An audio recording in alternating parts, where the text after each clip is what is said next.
Hey everyone, क्या आपकी voice recording में पी, बी और के बोलते ही एक धमाके जैसा साउंड आता है?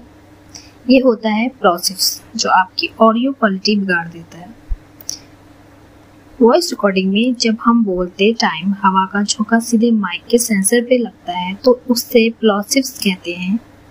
यही वजह होती है पॉपिंग साउंड की।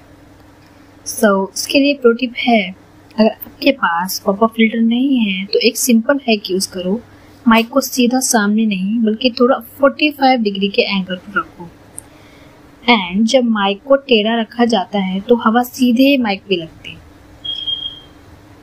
इससे आवाज क्लियर रिकॉर्ड होती है और पॉपिंग साउंड पूरी तरह से खत्म हो जाती है ना फ्री प्रो टिप। इस हैक को आज ही ट्राई करो और अपनी रिकॉर्डिंग क्वालिटी को नेक्स्ट लेवल पर ले जाओ।